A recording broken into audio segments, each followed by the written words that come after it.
और वो ये कि डॉक्टर अजीम खान जो प्लानिंग कमीशन में एग्रीकल्चर और फूड सिक्योरिटी के इंचार्ज हैं, वो तशरीफ़ लाने वाले थे, लेकिन आपको पता है कि हमारे मुल्क में प्री बजट अरेंजमेंट्स हो रहे हैं और डिलिब्रेशंस हो रहे हैं, तो फिनांस मिनिस्टर साहब ने उनको रोक लिया, वो आज नहीं बोलेंगे। डॉक्टर नुज़हत खान जो है वो इस सेशन को चेयर करेंगी और एक तरह से अच्छा ही हुआ क्योंकि हमें डिस्कशन के लिए ज़्यादा वक्त मिल जाएगा। तो now over to you Khadija.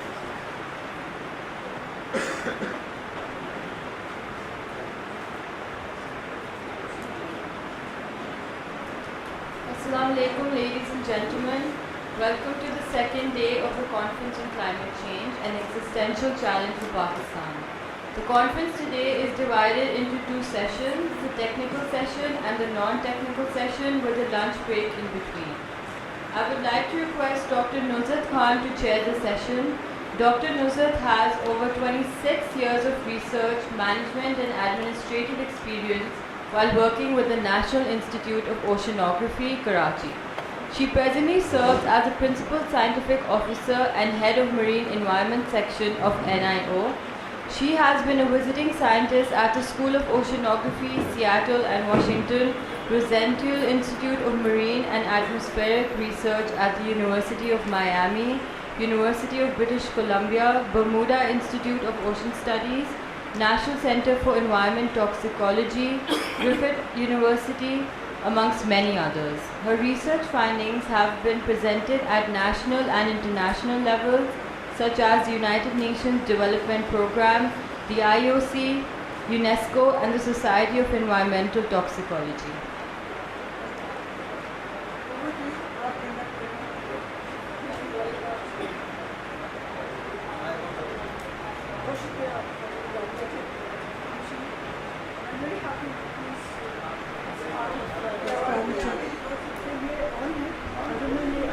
अभी आ रही है?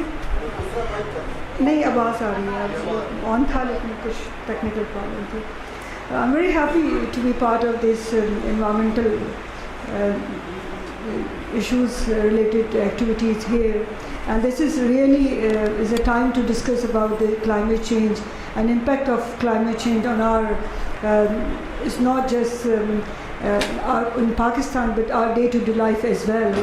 And I was just reading an article that Canada is experiencing the real climate threat impact, and the glaciers are melted, and there is Quebec and neighboring regions are affected by glacial melting, and they are facing flooding in that region. It's not too far away from Pakistan as well, so we are not prepared for that kind of calamities. So this is the right time to discuss calamities and the climate change impact on our life as well. So thank you. So I would like to invite, may I call the speaker or the, okay. Yeah. And three talks is going to be this time. And the first speaker is Dr. Mansha, is from SUPARCO. May I invite you, Mansha Saab, to come and discuss about your...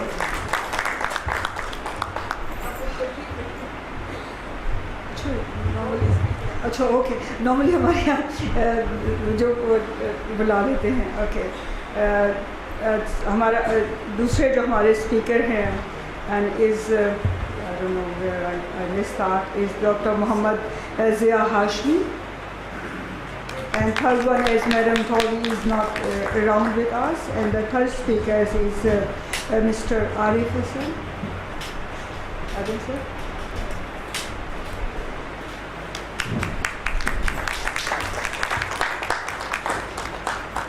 थोड़ा close कर देते हैं।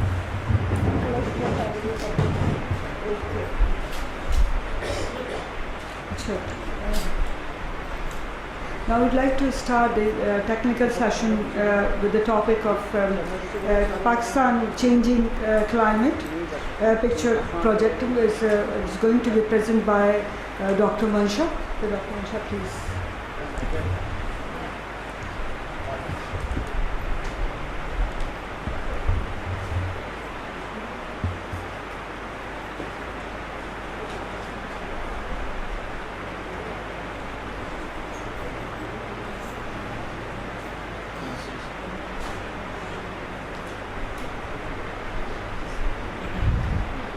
Assalamu alaikum, ladies and gentlemen. Distinguished ladies. आवाज़ नहीं सही है. Assalamu alaikum. Good morning, ladies and gentlemen.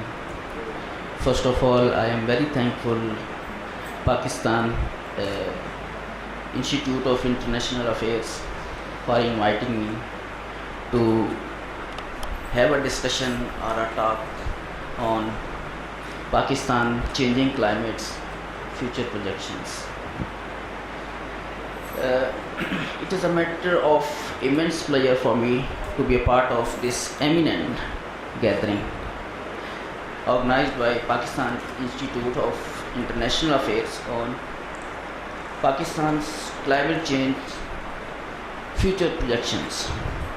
I would like to present my sincere compliments to Pakistan Institute of International Affairs for organizing such important event.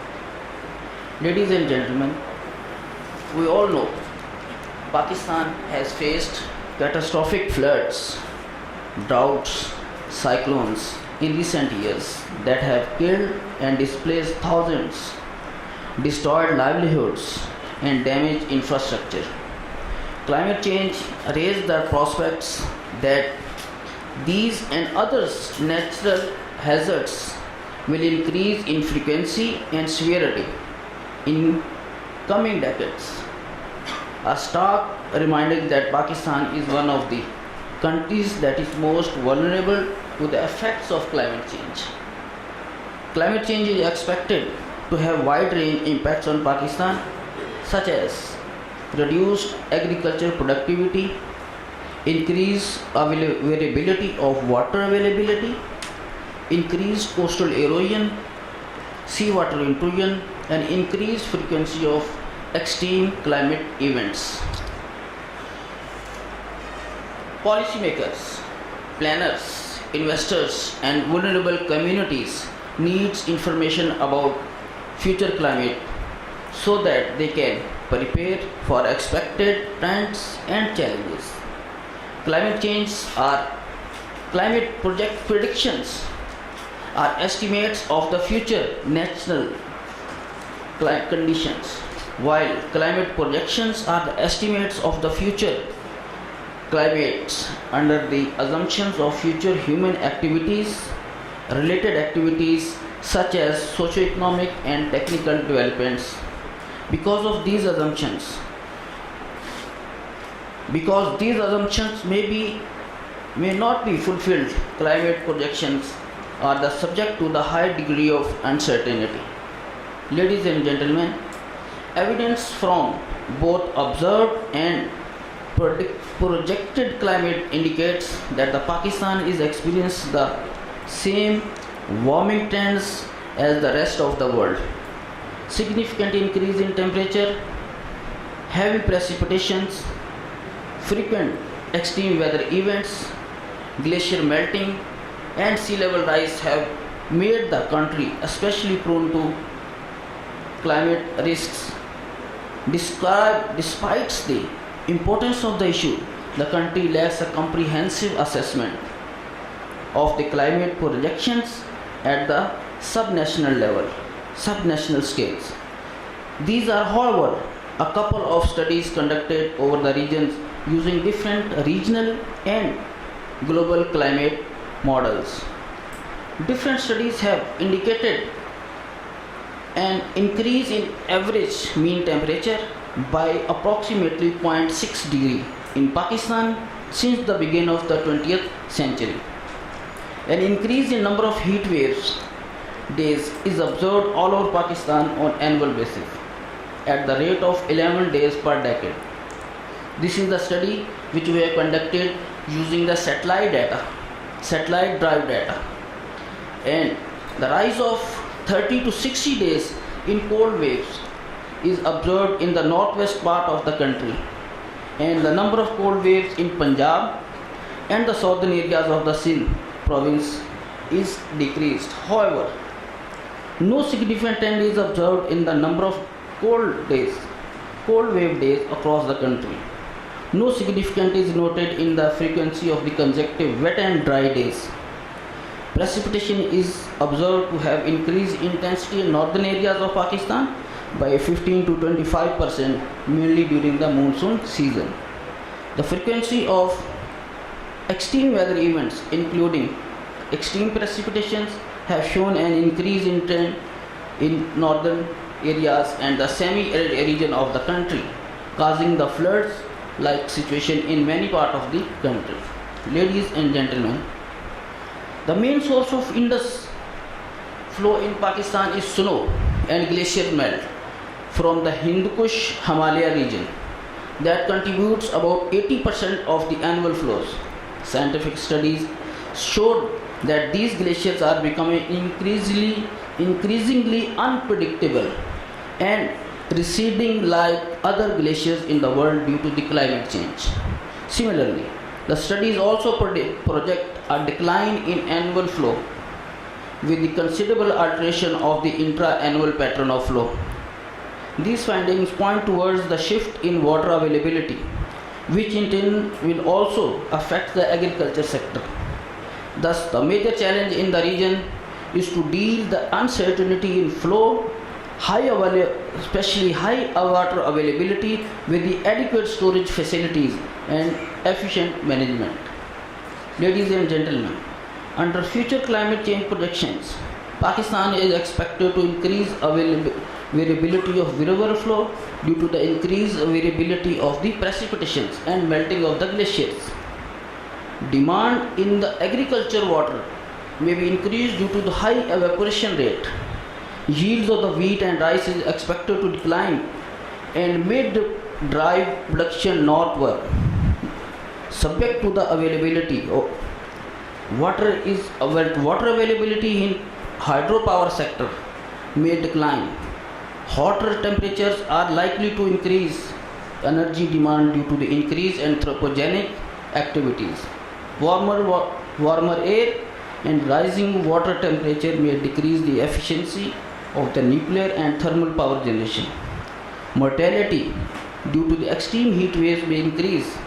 Increased temperature, humidity, vapor pressure may cause diseases like malaria, dengue. Urban drainage system may be further stretched by high rainfall and flash floods. Sea level rise and storm surge may adversely affect coastal infrastructure and livelihoods. Ladies and gentlemen, events like this is a great opportunity for the policymakers, scientists, researchers, educationists, but last but not the least, general public, to understand the issue and spread awareness among the peers to reduce human-induced climate change impact. I am sure that everybody who is attending this seminar will play his role to make our country better living place for our future generation. Ladies and gentlemen, at the end, I would like to thank PIA, Pakistan Institute of International Affairs, for inviting me today to be part of this gathering organized to promote awareness about the climate change and its challenges to pose to Pakistan. I believe Pakistan Institute of International Affairs will continue making contribution towards gathering academia, interactions, enhancing awareness regarding science and technology, impact knowledge to society, and most especially inspiring the young minds. Thank you.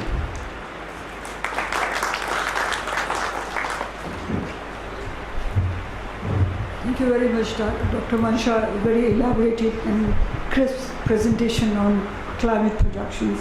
And our next speaker is Dr. Hashmi. And he's the skilled research engineer with a doctorate in civil engineering from University of Auckland, New Zealand. And he's going to talk about the impact of climate change on Pakistan water resources from mountain to sea.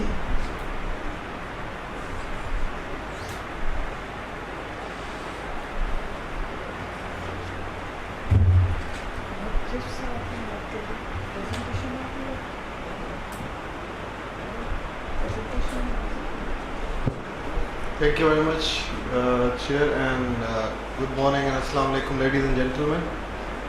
It's indeed an honor and pleasure to be here at this prestigious forum, and I thank Pakistan Institute of International Affairs and especially Dr. Masuma for inviting and giving an opportunity to be part of this. And I'll be speaking on behalf of the Water Resources and Glaciology section of the Global Change Impact Studies Center, which is Government of Pakistan's autonomous research center dedicated for climate change and its impacts at the region level and especially for Pakistan, and devising policy guidelines for the government. I'm sorry, I'm having a bad throat, and it's not because of Karachi. It was before Karachi actually. So maybe I'll be a bit irritating in between this slightly long presentation, but I actually tried to cover up many different important aspects so that we can comprehensively see what is climate change, how it impacts, especially on the water resources sector, and what are the implications for Pakistan.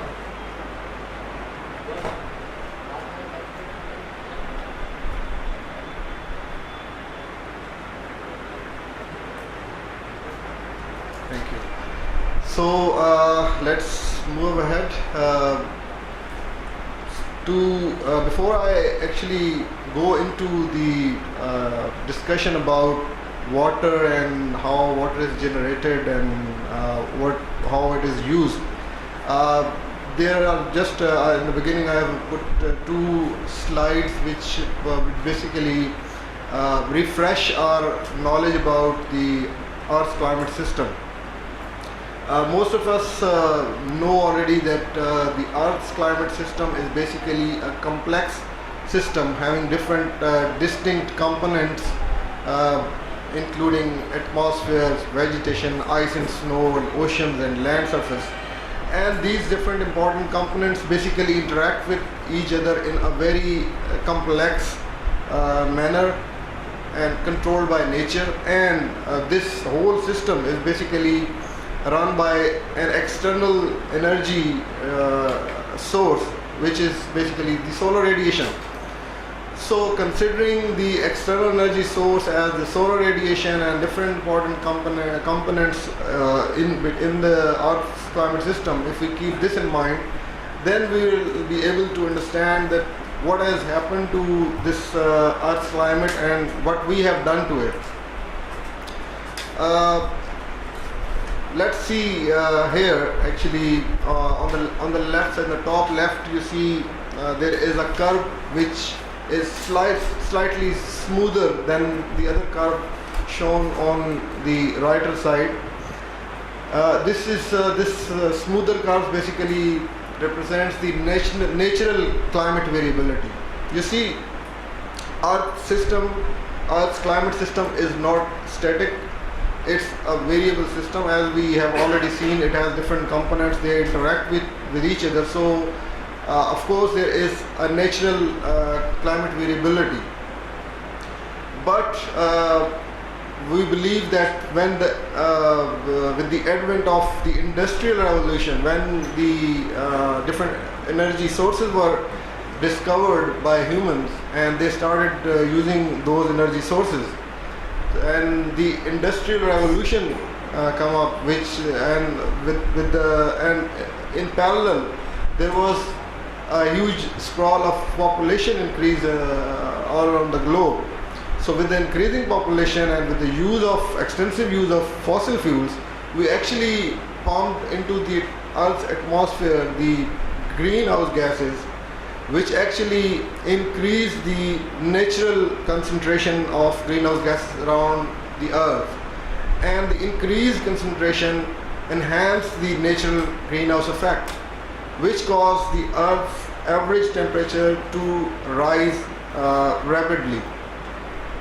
This is what is known as global warming, and in the modern terms it is known as climate change, and It depicts itself in different many forms, for example, in the form of changes in precipitation patterns or increases of the frequency intensity of different weather and climate events.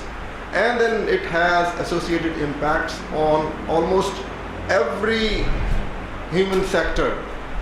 It has major impacts on, of course, the two major sectors, water and agriculture, because these are the two sectors which basically mostly sustain life on Earth. So let's now talk about, you can actually recall what was discussed yesterday by Professor Dr. Banoori, and he actually gave us a summary of the latest global assessment of climate change, in which he summarized that global assessment in 12 important points. I took 4 of them and I take these as the current state of knowledge. We now really know that climate change is real. We have many evidences. We have now improved scientific data available.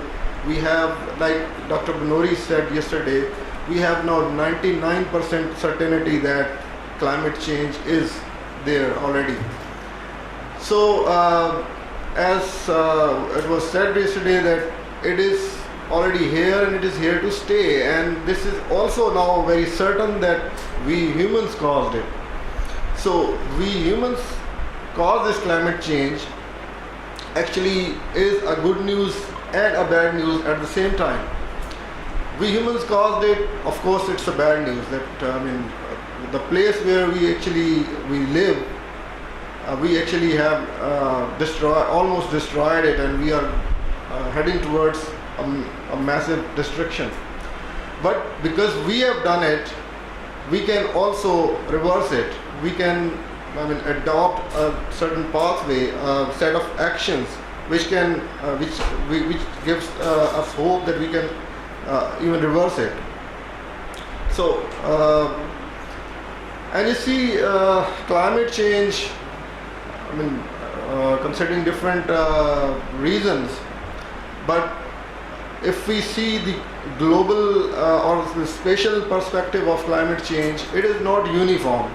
Actually, you see on this map, which is showing you the changes in average changes in temperature over almost more than 100 years. You see the different colors basically represent different level of temperature rise, and on average we have already crossed the 1 degree temperature rise above the pre-industrial level temperature. But in different regions around the globe, we see that the temperature rise is different. So there are some places where even people are experiencing temperature rise more than 1 degree centigrade.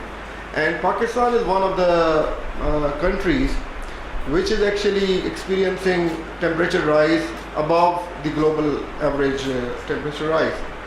This is alarming and concerning in a number of ways, but today I'll be discussing only, and this I think is the most important aspect for Pakistan, that the water resources of Pakistan. So how it is impacting Pakistan's water resources.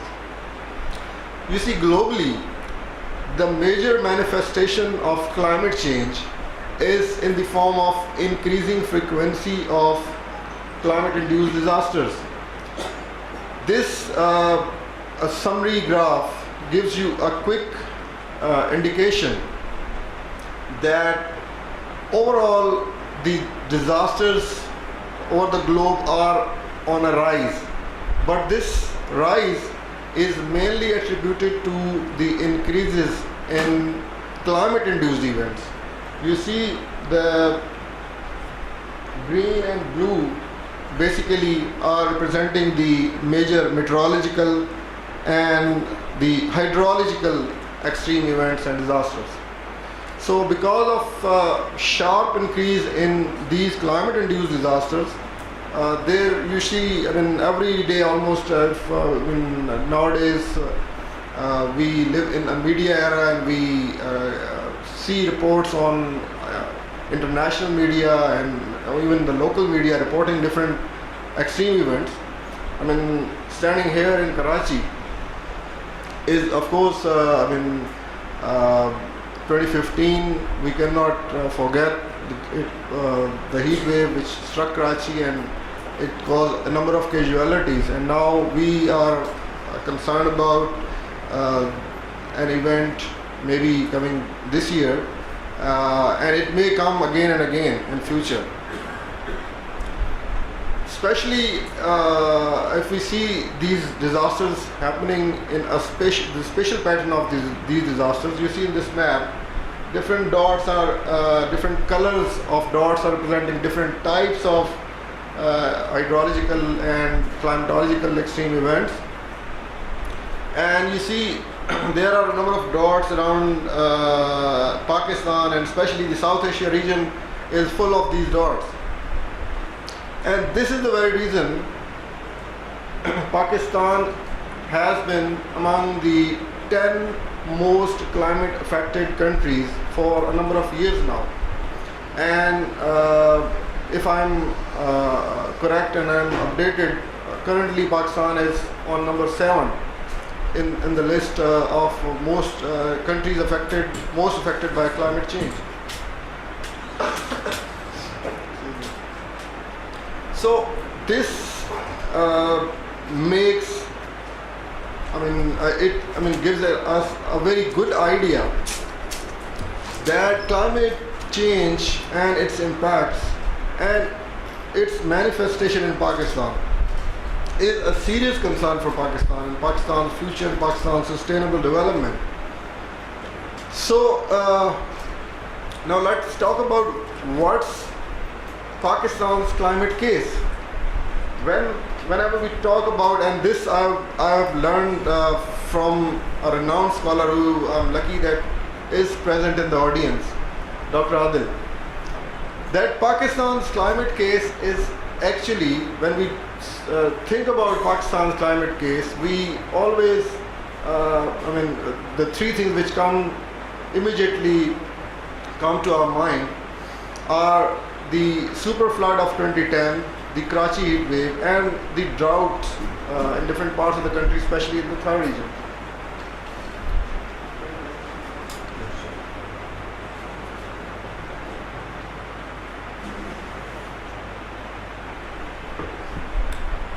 So the 2010 flood is considered as something totally unprecedented.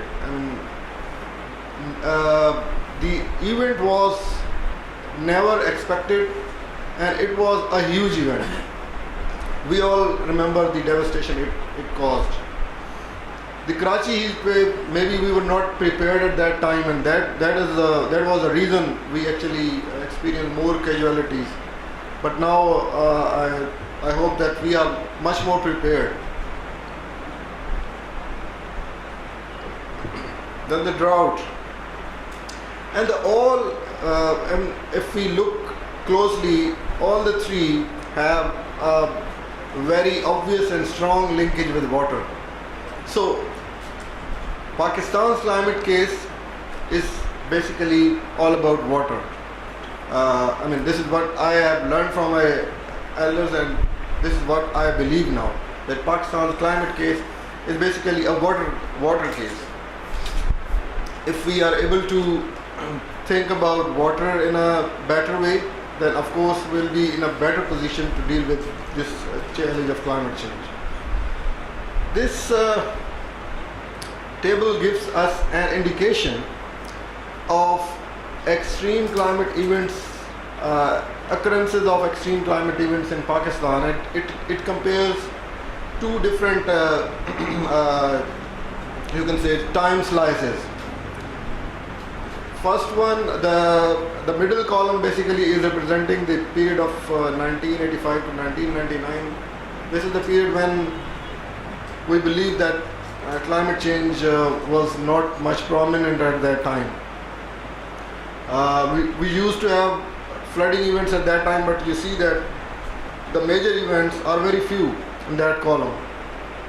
But when we see the rightmost column, which represents the recent 17 years, starting from year 2000 to 2017, the column is almost full. And the interesting thing is that now we have almost all types of different climate extreme events happening in different parts of the country, including the large-scale flooding, the mountainous flash floods, localized cloudbursts, droughts, heat waves, cyclonic storms and wind storms. You see all types, almost all devastating types of extreme climate events are happening in different parts of the country. And this is not, something very simple. This is very alarming. Now, let's now go deeply into the water resources system of the country and how climate change is basically impacting it. This basically a typical representation of a Himalayan water resources system. We actually, the Indus River system is basically a Himalayan water resources system because it originates from the mountain ranges of Himalaya and Karaka. And this water resources system is basically typical for many other countries, neighboring countries like India, Nepal, and China and Afghanistan. And it has three distinct components over here. First one is the source of this system, which is the mountainous part where we have presence of glaciers and snow, which basically produces meltwater, and that actually feeds the rivers. Excuse me. And then when the water is generated and it comes into the major river streams, we know that we have built a number of dams and barrages to basically control and regulate the flow of water for distributing it for different uses, majorly the agriculture. Most of us know that in Pakistan, more than 90% of water is used for agricultural activities and agriculture purposes. And then almost all the rivers, when they eventually join a larger water body as ocean or sea, it forms a delta. And you see the end part of this river system is shown as a delta, and we have this, and this is the very place, Karachi, where we are closest to that delta part of the Indus. So if we keep this diagram in mind, then we can very well understand what the next point I'm going to make. Now let's see specifically the Pakistan's river system. And over here, deriving the concept from the previous diagram, I split it into three distinct parts. First one, the pink oval, the one on the top, basically is the source part, source region, where we have a number of glaciers, especially in the Karakoram region, and that region is normally called as the upper Indus Basin. And that generates flows into the main Indus stem, and then it flows downstream to the country. And the middle part, the middle larger circle, basically is the part where this water which is generated from the mountains is mostly used, and mostly for the agricultural purposes.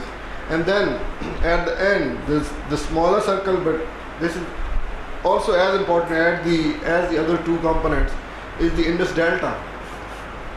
where the river joins the Arabian Sea and it forms a large delta, which is currently is considered as the most endangered delta, and have a number of issues which we will discuss later on. Now just one slide, quick summary of different major issues as far as my understanding is concerned. Different major issues in all these three, keep these three regions in mind. So the top one, the middle one, and the one at the bottom. So different issues faced by these three regions. The top one basically is a very rugged and rough high mountainous terrain. Over there, there is a limitation of human activities, and we have set up a network of data collection stations, because if we are not aware of the climate situation or the climate parameters of that region, we cannot estimate what kind of impacts climate change can cause to that region. So unfortunately we have some data points over there, but these are very limited in numbers. We certainly need more data points in that high mountainous region, or we need alternative methods to extract climate information. For example, through satellites, as my fellow speaker told in his speech.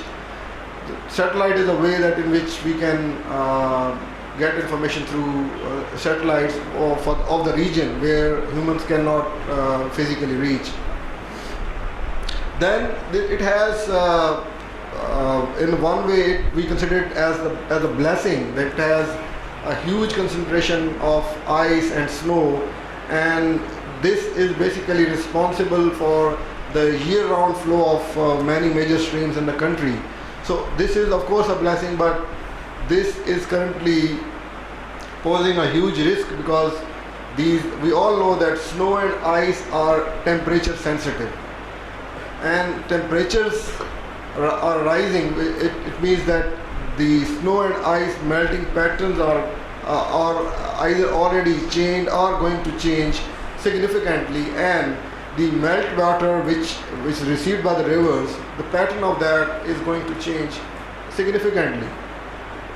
Then coming to the middle part of the country, where we use water for different purposes, majorly for agriculture, due to the change in melting patterns of snow and glaciers, we already have a large variability of Indus River system flows, and we consider that our current storage capacity is very low. We are striving to enhance our storage capacity by introducing more dams into the system, and we hope that in coming decades we'll have at least one or two more dams that would add to our already very low storage capacity. And then majorly due to the rapid rise in the population of the country, our per capita water availability is rapidly decreasing.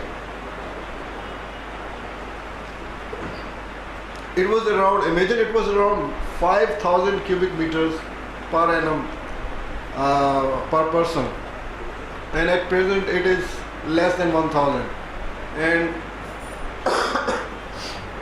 it's majorly because of the rise in population.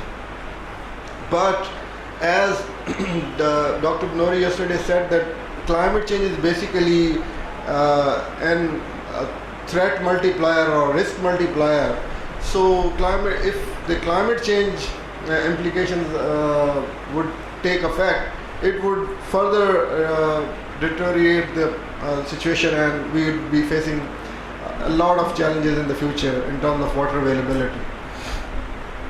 Then our current system of conveying water conveyance system, which takes water from the dams and barrages and takes it to the agricultural fields, is very low in its efficiency. And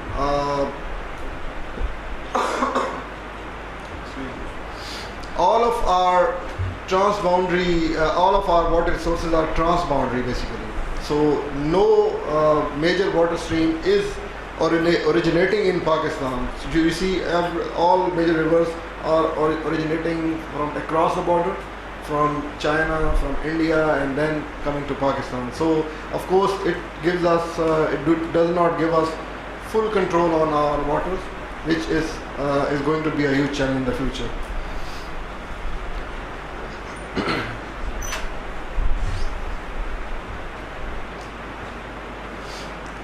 Then we have our Indus Delta, which, because we are not able to provide it with a regular flow of fresh water, it's basically allowing the seawater to intrude into the landmass, and it is causing a negative impact on the groundwater quality of that area, which is of course impacting the local agricultural activities, and also it is causing the land subsidence, which basically is a loss of land.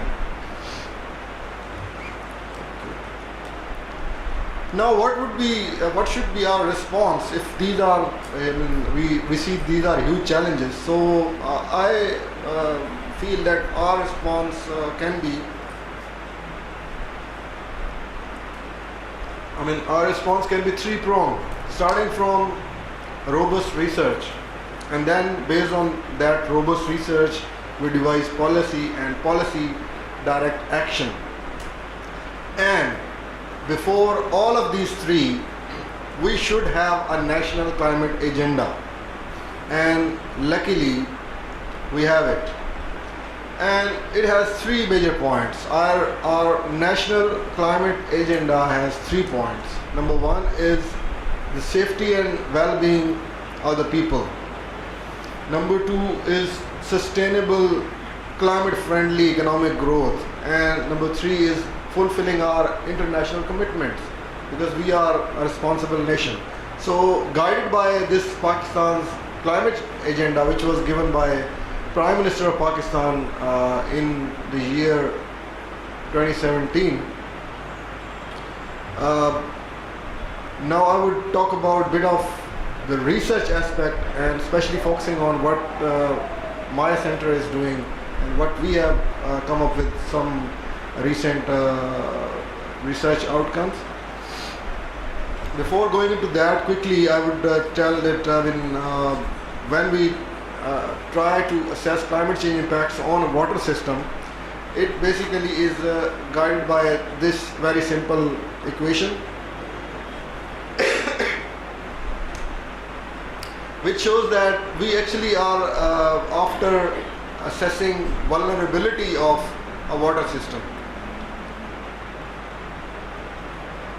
And the vulnerability of a water system is basically function of the potential impact and the difference of the potential impact and the adaptive capacity of that system. So major part of the research which we have been doing is to assess the potential impact and assess the sensitivity of the system to different climate change scenarios, to different scenarios of rise in temperature or change in precipitation. So this diagram basically is showing what we have already seen, that the upper Indus basin, in which we see a huge concentration, the white area is basically showing the glaciers, is feeding our rivers. And to give some numbers about the extent of ice in this region, it has around or more than 2,000 cubic kilometer of ice in this region, imagine. And it has Siachen as its largest glacier, which is around 1,000 square kilometer in area. And the upper Indus basin basically gets the flow of the upper Indus basin has glacier melt as its major portion. As we see in this graph, the blue line is basically the pink line on top of the all is showing the total flow, and the blue line is showing the water coming from glaciers. So it shows that most of the water is coming from glaciers, so which shows that anything happening to glaciers is basically is going to be significant.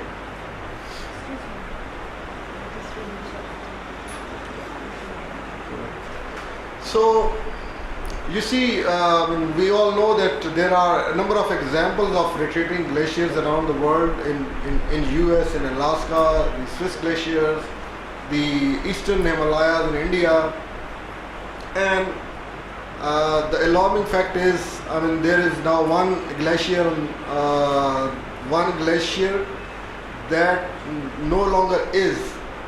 It is now was, because this one glacier is now completely vanished from the surface of Earth. So, and overall globally, you see this line is showing the trend of glaciers, and globally these are rapidly decreasing. And this recent report, a regional report, which gives us an indication of what are going to be the implications of different levels of rise in temperature to the Himalayan glaciers. And it shows that if the average temperature rise reaches 1.5 degrees centigrade, we would have lost about 36% of the Himalayan glaciers. And if we allow time.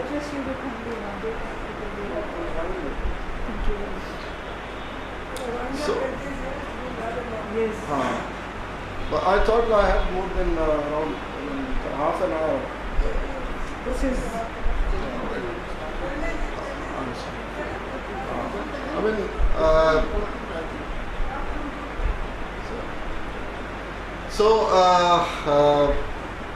Now let's talk about the response of Karaka glaciers to temperature rise. And as far as the current knowledge is concerned, we consider that Karaka glaciers are showing a behavior which is different to the glaciers in any other part of the world, and that is why we call it the Karaka anomaly. The Karaka glaciers are mostly considered to be currently stable, or some glaciers are basically even gaining mass. And it has different many reasons as far as the current research has tried to explore, and they actually attribute this Karaka anomaly to basically these major reasons. One is the debris cover thickness, which is covering the glaciers and acting as the insulation. Then the climate regime, which is causing more snowfall to happen in this region. And then there is a decreasing trend in summer temperatures, which is reducing the melt. And I would skip a few slides and go directly to this important comparison which we have done between two different river basins, a response of two different river basins to climate change. The blue on the right side is the Gilgit River Basin, and on the left side, the red one, is the Kabul River Basin. Kabul River Basin is basically a snowmelt fed basin, and glacier fed basin is basically Gilgit. And you see the response of these two basins is different to rise in temperature. The Kabul Basin is expected to get more rapid snowfall under different future warming scenarios, which would cause its peak to shift earlier, and its peak would become sharper. But in a glacier-rich basin like Gilgit, we see that there is almost no shift in the peak of the hydrograph, or the peak of the flows, but the flow volume would increase enormously. And this also is showing that the extreme events or the flash flooding events in the Kabul Basin would increase. Let's skip it and come to conclusions. Yeah. So what's the response in terms of policy and action and water sector adaptation? So based on, I intentionally skipped the terms and slides related to climate policy, and I take these as the general guidelines for water sector adaptation, which is actually basically these are few important aspects. If we are somehow able to incorporate these into our water system, that includes the innovative techniques like high efficiency irrigation systems, rainwater harvesting, desalination, and groundwater regulation. And in terms of water management, if we allow environmental flows and demand-based allocation of water, that would help us storage capacity increasing and monitoring of our water sources system. In terms of government actions, the few important points are that Pakistan has already adopted the Sustainable Development Goals as our national development agenda. This is going to help us to basically, if we are successful in implementing the Sustainable Development Goals into our national development, then we would be able to mitigate climate impacts in the country. Similarly, we have, which Dr. Banori yesterday called as the unconscious policy implementation in the form of tree plantations and the Climate Change Act, Recharge Pakistan program, and Clean and Green Pakistan. So in the end, I would conclude that we see that climate change is a serious threat for Pakistan, especially in the form of water sector implications. And this is mainly due to the dependence of our water system on snow and glaciers. And luckily we are now getting more and more aware, and we are taking some necessary steps. But still, scientists, being a scientist, I recommend that we still need more data sets, direct or indirect data sets, to get a more clear picture. And most importantly, all this effort would require international agreements, collaboration, and funding, because this is the key. We need a joint, combined global action to fight climate change for our country and for the globe. And thank you very much.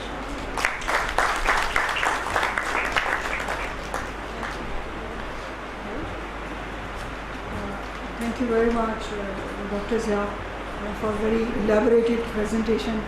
Because without any delay, I would like to invite our third speaker. This is Mr. Arif Hassan. He is going to talk about the climate change, good governance, and the conservations.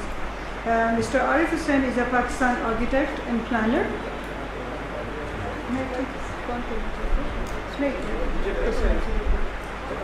Activities. Active teacher, social researcher, and the author of large number of books, research papers, and monographs. Planning on the planning and social and physical development, mainly from the point of view of the low and the lower middle income community. Dr. Arif, Mr. Arif, please.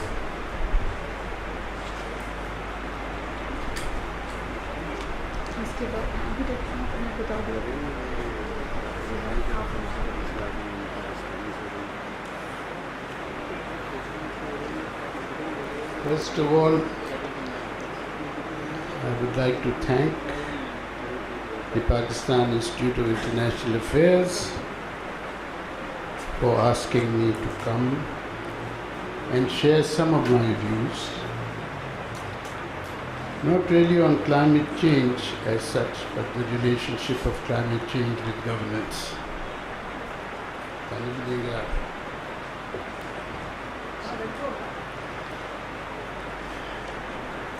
I would also like to thank Dr. Hashmi and Dr. Mansha for two very fascinating presentations. As far as Dr. Hashmi is concerned, I think he has collapsed 3 lectures into one.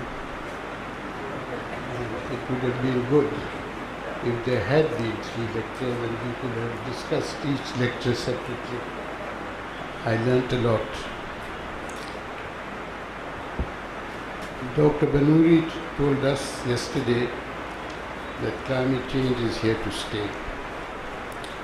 And the future is an increase in cyclones, droughts, floods, famines, and the return of the 4 horses of the apocalypse. That encourages me to migrate to Mars with my children. I have a very different view that I am going to put across.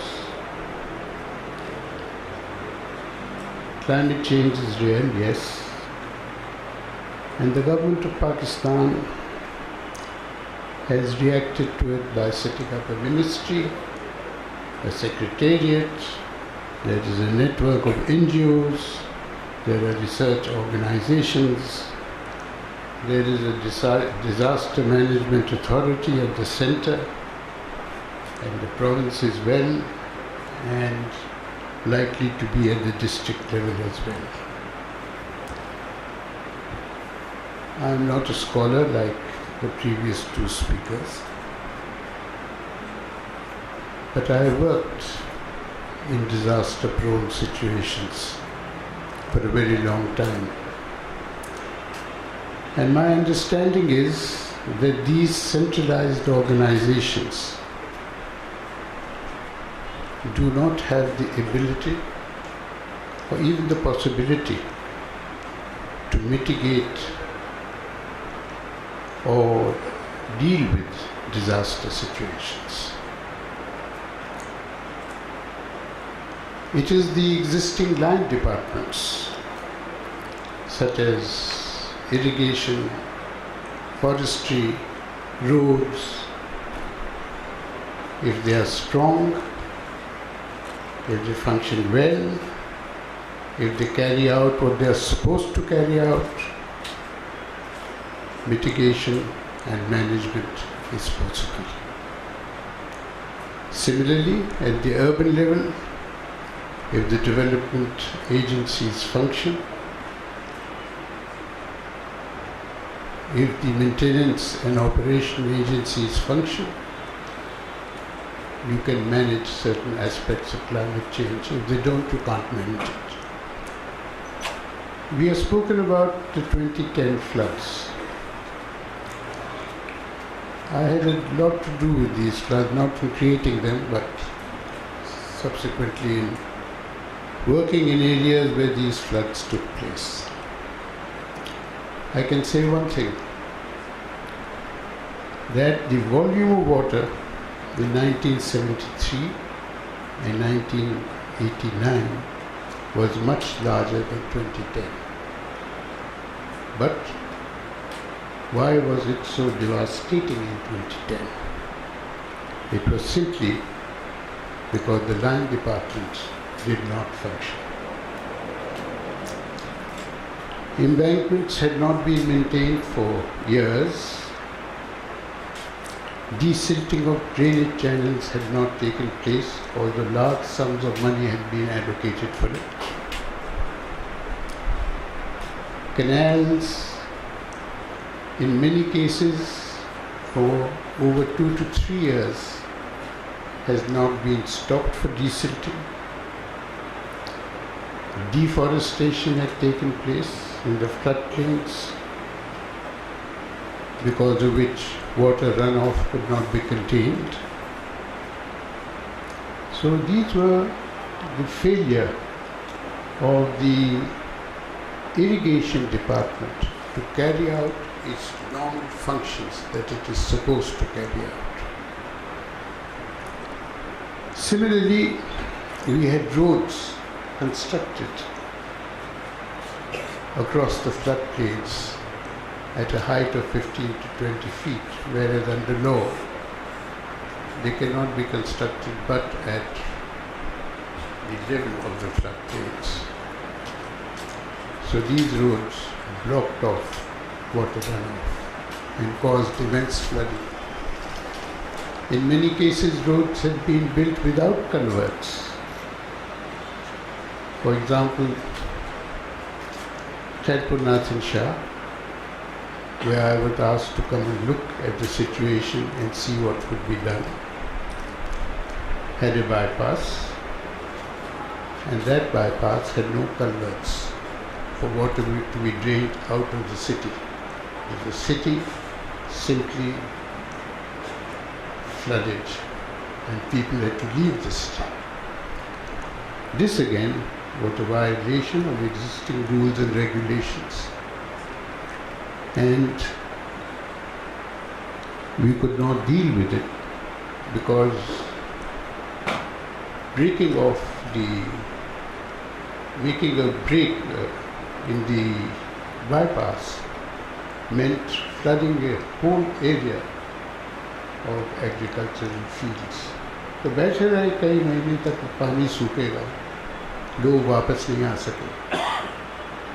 Now these are all violations of existing law. So that was the problem that we faced over there, but there were many other problems. Between 1983 and 2010, there had been huge encroachments on the floodplains.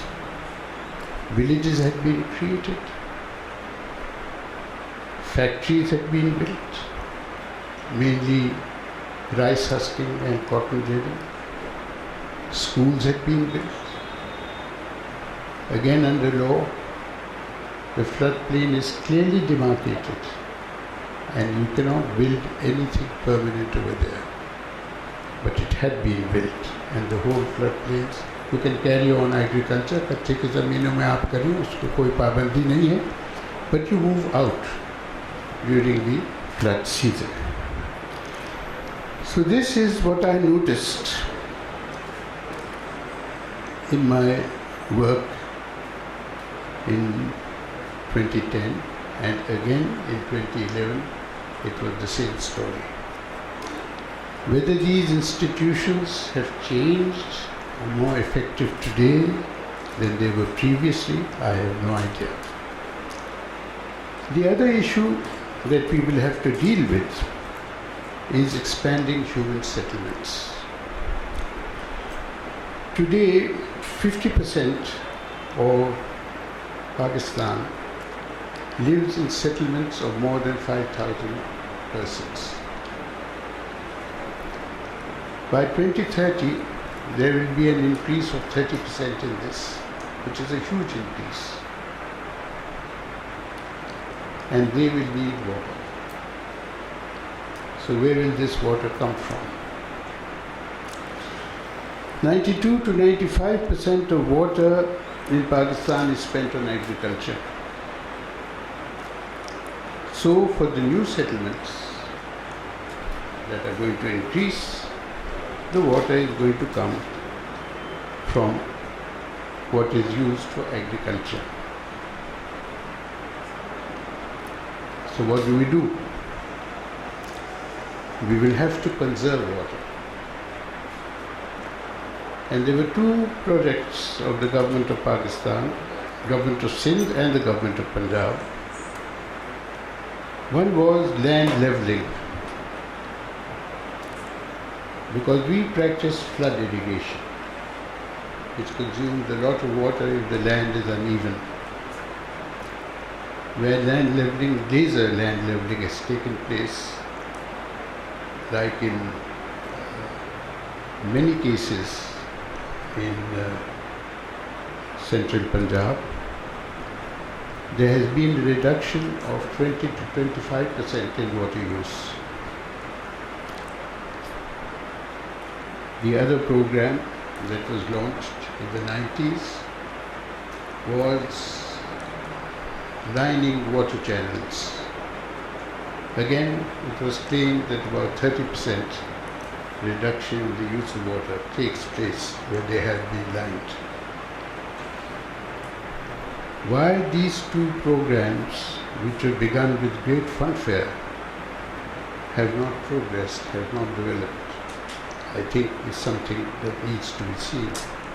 So let's say not 50, but let's say 40% of water is saved. You get a better crop, you save 40% water, and that water can be used for the new settlements that are going to come up. Hopefully we can reduce our population growth to 1.2 if we manage to do that, this water should be sufficient till 2030. Another factor also dealing with water is falling aquifers. All over Pakistan you have falling aquifers. This is essentially a matter of management. You can manage these falling aquifers through water rationing. 1985 I worked with the Third Water Commission. At that time we proposed, and that policy was accepted by the Sindh government, we proposed that no piston pumps or turbines would be used in Thar.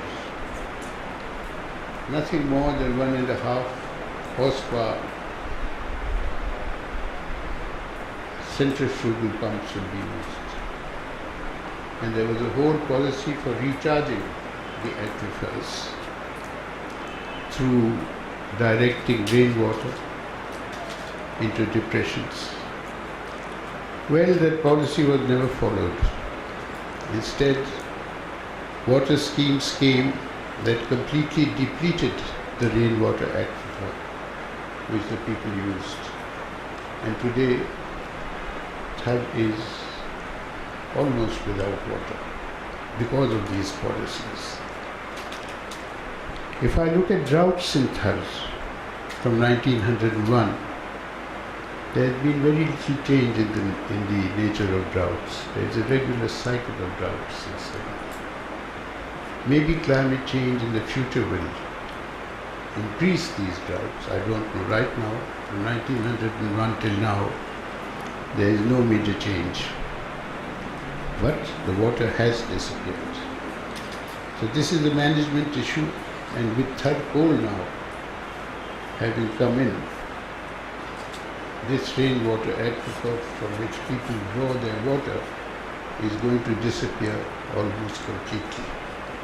And the option that is being offered are osmosis plants, which have enormous problems, which I will not go into. Also, Dr. Hashmi spoke about sea intrusion in the delta. I think this is a very serious issue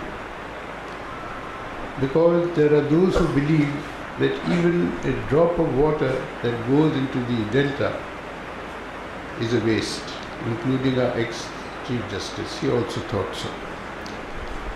He went as far as to say that anyone who supports this commits treason.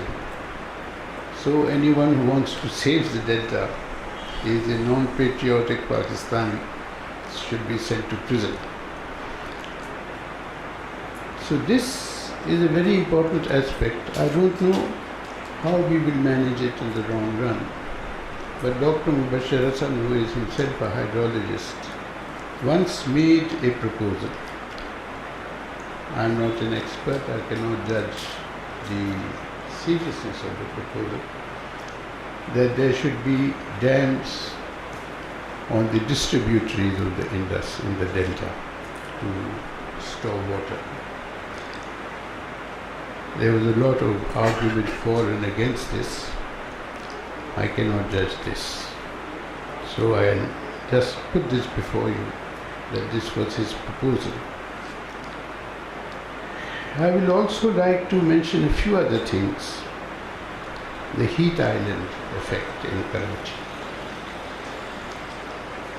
2015, a lot of people died. A 6-day, 42-degree heat. But I think it was 1989 and 1934 where you had temperatures of 48, more than 48 point something, and which lasted longer, but nobody died, according to the newspapers which I checked in this organization. So what has changed? What has changed is human settlements and the nature of human settlements. According to Dr. Noman's study, NAD's study, most of the persons who were brought to the hospitals came from high-rise Kachi abadis, narrow lanes, high densities, lack of cross ventilation. And I think this is where my profession has a very important role to play, is to create ventilation, create light in these settlements.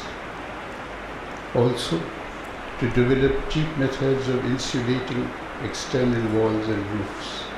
This is a research project which we are trying to initiate.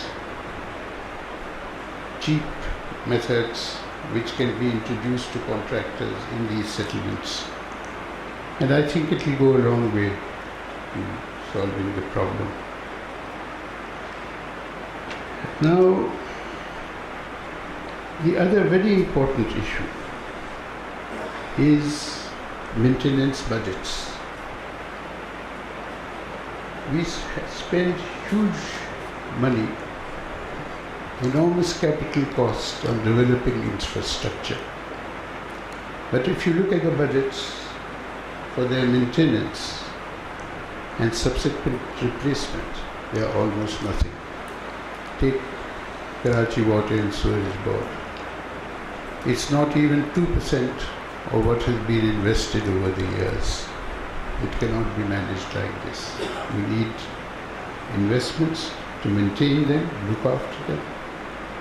And you need organizations that are capable of doing this. The Urangi pilot project responded to the 2010 floods by providing 39,000 roofs to over 400 locations. Also, establishment of schools and relief centers. What we learned was that where the revenue department and the line department was strong, it was easy to work, it was easy to deliver. Where they were non-existent, it was a waste of money and nothing more.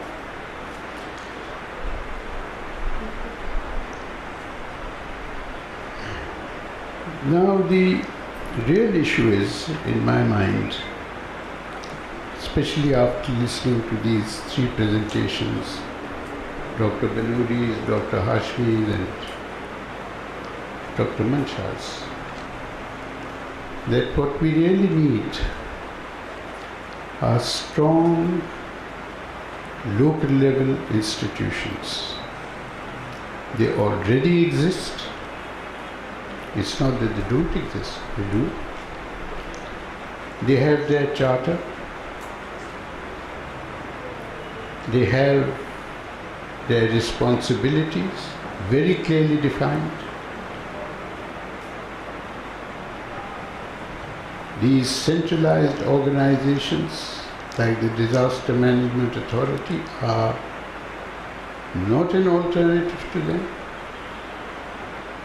and these need to be given back the possibility of working freely, independently, without constant political pressure on them and without the whole system of commissions and corruption. Research and these new authorities are not going to solve your problem. They will identify it. They will tell you what the issue is. But to manage this change, you need these already existing institutions to function properly. Thank you very much. Thank you.